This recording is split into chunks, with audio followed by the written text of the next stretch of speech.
I'm Pascal and I'm a lifelong Roanoke resident. I am passionate about Roanoke. So I am born and raised in Roanoke and I am a proud Roanoker. And so I love talking about Roanoke anytime I get the chance.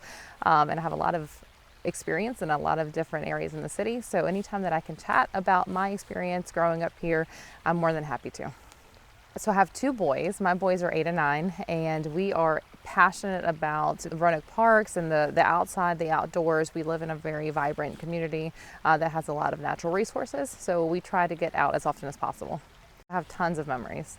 One of those memories, I actually happened to live in, I believe it's called Vic Thomas Park. We called it Hand Circle back in the day, and we lived in a little single wide trailer right in front of the river. So my memories are mostly when it would rain. When it would rain, the fire department would come and evacuate everybody because the river would be rising. And so for us, the river was always very apparent in our lives. We have other memories where we would go to the Roanoke River in Salem with friends and family to swim at the river and to kind of just wade in the water. I always had a very big interest in what was happening with the river. So we were, like I said, we were always very aware of what was going on at the river. So if it would rain, we would be watching the water. We'd watch the river rise and see how far it would be coming into our how possibly high it would be coming or take to come to our home. We would walk alongside the river, we would throw rocks at the river. So for us, it was always just part of our childhood. And so I have two brothers, and we would always we would even find like little seashell pieces at the river, and we would skip rocks there too. So part of growing up next to the river, so my parents are immigrants from Colombia, South America, and this is like the second place they ever rented out. They weren't really aware of how the river would affect our lifestyle and our living situations there. But my dad is very survivalist and very resourceful, and so he used to have a little boat. So we have very limited family. He used to have a little boat. So when, like I said, the river would rise, our evacuation plan would be, hey, we might have to get on a boat. Or it would be like, hey, maybe we can go to our aunt's house, our aunt's house, who just happened to live around nearby. But our family was very small, and so those are my memories about living really close to the river.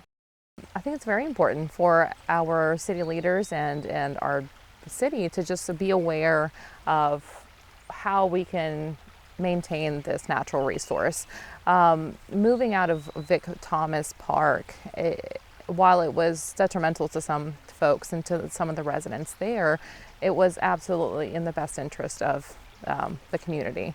And so while it holds a special place in my heart, I think that we need to do whatever possible in order to conserve and preserve our natural resources.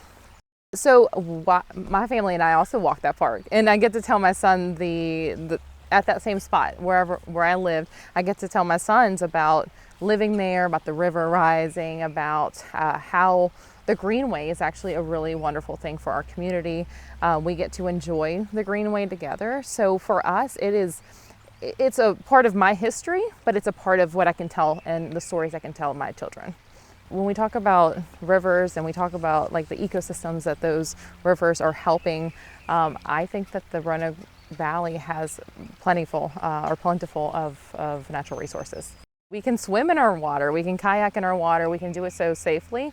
And the news that we get to know how high the water is, we get to know is it safe to be in the water today? So the amount of information that we have at our hands is wonderful. I'd like to say explore the area that we live in. I mean, we have so many resources, we have so many natural resources, and we have the ability to get out and do so with a great amount of information to know if it's safe, if it's family friendly, and we have a lot of outdoors trails in the area. I forget how many parks it is, like 62 parks that we have in the Roanoke Valley. And so that for us should be a way to get out and bring our kids to nature.